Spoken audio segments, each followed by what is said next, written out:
Hello friends, welcome to Radhima kitchen. இன்றைக்கி நம்ம பார்க்க போகிற ரெசிபி என்னென்னு பார்த்தோம்னா போன்லெஸ் சிக்கன் ஸ்டூ. ரொம்ப சூப்பராக இருக்குங்க. இதுக்கு என்னென்ன தேவைன்னு பார்த்துக்கலாம் வாங்க. இதுக்கு நான் 200 கிராம்ஸ் பிரஸ்ட் பீஸ் சிக்கன் எடுத்து க்யூப்ஸாக கட் பண்ணி வச்சுருக்கேன். அண்ட் தென் இதில் ஒரு 1/4 டீஸ்பூன் பெப்பரும் 1/4 டீஸ்பூன் உப்பும் சேர்த்து நல்லா ஊற வச்சுருக்கேன். 1/2 ஹவர்லேருந்து 1 ஹவர் கிட்ட ஊற வச்சுருக்கேன். லைட்டாக இது சோக் ஆகட்டும்னு. அப்புறம் ஒரு வெங்காயம் எடுத்து பொடியாக நறுக்கி வச்சுருக்கேன். 7-8 பச்சை மிளகாய், ஒரு 7 கூட இல்லை, ஒரு 5-6 பச்சை மிளகாய் எடுத்து நறுக்கி வச்சுருக்கேன். அப்புறம் கருவேப்பிலை ஒரு கொத்து எடுத்துக்கோங்க. அண்ட் தென் நம்ம தேங்காய் எண்ணெயில் தான் சமைக்க போகிறோம். ஒரு 3-4 டேபிள் ஸ்பூன் கிட்ட எடுத்து வச்சுக்கோங்க. நான் எடுத்துருக்கிற சிக்கனுக்கான அளவு எடுத்திருக்கேன். And garam items, whole garam items நீங்கள் என்னென்ன வச்சுருப்பீங்களோ அது எல்லாத்துலேயும் பெருசு பெருசாக 2 எடுத்துக்கோங்க. இதில் மிளகாத்தூளும் சேர்க்க போகிறோம். பச்சை மிளகாயோட ஒரு 1/4 டீஸ்பூன் மிளகாத்தூள், 1/4 டீஸ்பூன் சீரகத்தூள் கூட ஆட் பண்ண போகிறோம். தேவையான அளவு உப்பு, இஞ்சி பூண்டு விழுது ஒரு 2 டீஸ்பூனுக்கு எடுத்து வச்சுக்கோங்க. நான் எடுத்துருக்கிற சிக்கனுக்கான அளவுக்கு இதை எடுத்திருக்கேன். நீங்கள் எந்த அளவு எடுக்கிறீங்களோ அந்த அளவுக்கு நீங்கள் எல்லாம் மெஷர் பண்ணிக்கோங்க. வாசனைக்கு கொத்தமல்லி, அப்புறம் இதில் எந்த காய்கறி வேணாலும் நீங்கள் கூட ஆட் பண்ணிக்கலாம். நான் பொட்டேட்டோவை பாயில் பண்ணி க்யூப்ஸாக கட் பண்ணி வச்சுருக்கேன். அது மட்டும் எடுத்துருக்கேன். ஒரு பொட்டேட்டோ பெருசாக எடுத்து கட் பண்ணி வச்சுருக்கேன். தேங்காய் பாலில் தான் குக் பண்ண போகிறோம். தண்ணி தேவைன்னா சேர்த்துக்க போகிறோம். ஸோ தேங்காய் பால் நான் 2ஆக பிரிக்கலை, தின்னும் திக்கும் பிரிக்காமல் 2ஐயும் ஒன்றாவே நான் அளந்து வச்சுட்டேன். ஒரு கப்புக்கு தின்னாவும் திக்காவும் எடுத்து ஒன்றா கலந்து வச்சுட்டேன். செப்பரேட்டாக எடுக்கலைங்க. இதுதான் தேவையான பொருட்கள். ஃபஸ்ட்டு ஸ்டெப்புங்க, இந்த மாதிரி ஒரு ஃப்ரை பேன் வச்சுக்கோங்க. நல்லா சூடு பண்ணிக்கோங்க. நம்ம சிக்கனை லைட்டாக தேங்காய் எண்ணெயில் ஒரு பாதி குக் பண்ணி எடுத்து வச்சுக்க போகிறோம். ஓகேங்களா? மேரினேட் பண்ண சிக்கனை. ஸோ பாதி கோக்னட்டை இதில் சேர்த்துங்க. கோக்னட் ஆயில் இது கொஞ்சம் ஃப்ரீசராக இருக்கு. இதில் நம்ம எடுத்து வச்சிருக்கிற இந்த மேரினேட்டட் சிக்கனை உள்ள போட்டுருங்க.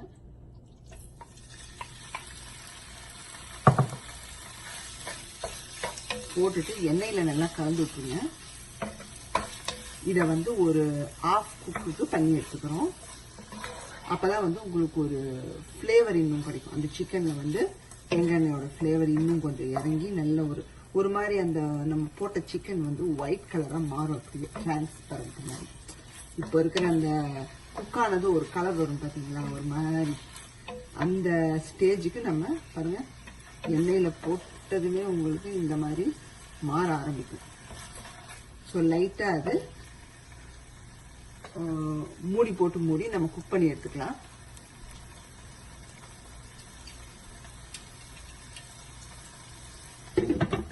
ஒரு பாதி குக் பண்ணி எடுத்துக்கலாங்க. போட்டதுமே சிக்கனு பாதி குக் ஆயிடுச்சுங்க. நான் இப்படி அமுக்கிறேன், 2ஆ உடையுது. ஸோ ரெடி ஆயிடுச்சு. இதை சேம் நம்ம அந்த வெசலில் ட்ரான்ஸ்ஃபர் பண்ணிட்டு மெயின் ரெசிபிக்கு போகலாம். அப்படியே உங்களுக்கு அதில் அந்த சிக்கன்லேருந்து தண்ணி எல்லாம் வந்திருக்கும். அந்த தண்ணியோடு சேர்த்து நீங்கள் என்ன பண்ணிடுங்க, எடுத்து வச்சிருங்க. இப்போது அதே பேன் எடுத்துக்கோங்க. நல்லா சூடு பண்ணிக்கோங்க. நீங்கள் வேறு பேனோ எடுத்து வாஷ் பண்ணணும்லாம் தேவையே இல்லை. பேலன்ஸ் இருக்கிற எண்ணெயை விட்டுருங்க.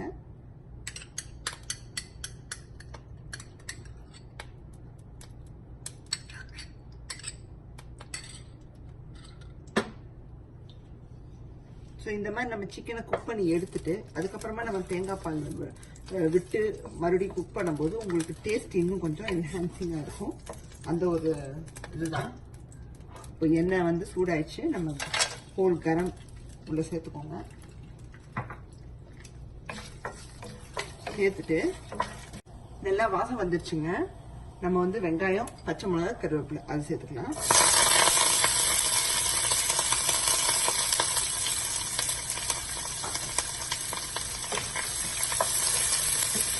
எப்பவுமே வெங்காயம், பச்சை மிளகாய் எல்லாம் போடும்போது, கருவேப்பிலை போடும்போது எப்பவுமே வெங்காயத்தோட மிக்ஸ் பண்ணி போட்டுருங்க. கருவேப்பிலையும் பச்சை மிளகாயும் தனியாக போடாதீங்க எண்ணெயில். உங்கள் மேலே வெடிக்கும், அது நல்லா இருக்காது.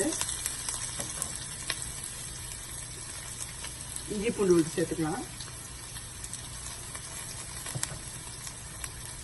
லைட்டாக உப்பு. நம்ம வந்து சிக்கனில் ஆல்ரெடி சேர்த்தாச்சு.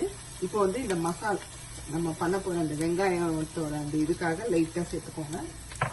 தேவைன்னா அப்புறம் ஆட் பண்ணிக்கலாம். நல்லா கலந்து விட்டுருங்க. இப்போவே ஸ்மெல் வந்து அவ்வளோ நல்லா இருக்குங்க. இந்த தேங்காய் எண்ணெயோட ஸ்மெல்ல ஹோல் கரமோட வாசம் கிவிங் அ நைஸ் அரோமா கொடுக்குது.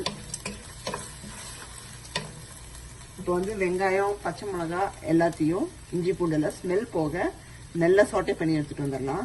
வெங்காயம் நல்லா வதங்கிடுச்சுங்க. இப்போ வந்து நம்ம உருளைக்கிழங்கு சேர்த்துக்கலாம்.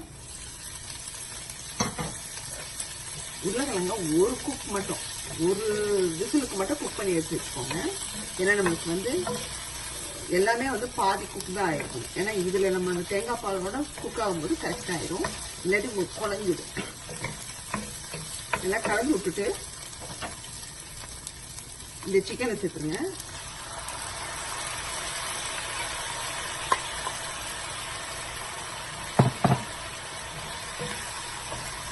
சிக்கனை சேர்த்துட்டு நம்ம எடுத்து வச்சிருக்கிற மிளகாத்தூள் சீரகத்தூளையும் ஸ்ப்ரிங்கிள் பண்ணி விட்டுருங்க.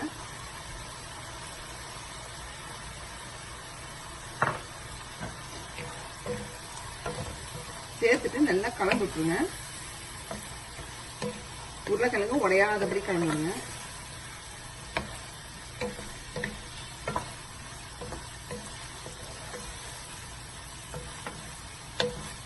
கலந்துட்டு நம்ம எடுத்து வச்சிருக்கிற கோகனட் மில்கை உள்ள சேர்த்துருங்க. இந்த திக்கான ஹோல் கோகனட்டையும்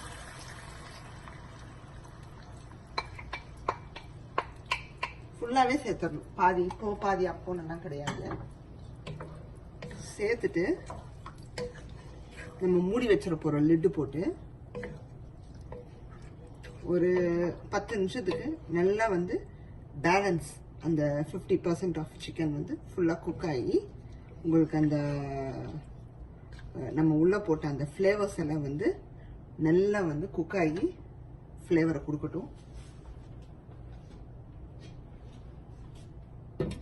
மூடி வச்சு லைட்டாக ஃப்ளேம் இன்க்ரீஸ் பண்ணிக்கோங்க.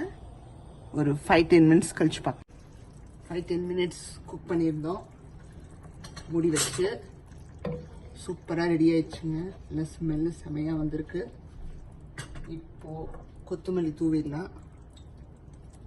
ஆனால் உங்களுக்கு எந்த அளவுக்கு அந்த கொத்தமல்லி பிடிக்குமோ அந்த அளவுக்கு சேர்த்துக்கோங்க. சேர்த்தாச்சுங்க. இப்போது சர்வ் பண்ணிடலாம். போன்லெஸ் சிக்கன் ஸ்டூ ரெடி ஆயிடுச்சுங்க. சர்வ் பண்ணியாச்சு. நல்லா வாசமாக இருக்குது. எல்லோரும் கண்டிப்பாக அதை பண்ணி பார்க்கணும். இந்த வீடியோ உங்களுக்கு பிடிச்சிருந்தா லைக் பண்ணுங்கள், ஷேர் பண்ணுங்கள். சப்ஸ்கிரைப் பண்ணாதவங்க ராதிமா கிச்சனை சப்ஸ்கிரைப் பண்ணுங்கள். மறக்காமல் பெல் பட்டனையும் கிளிக் பண்ணிடுங்க. பாய்.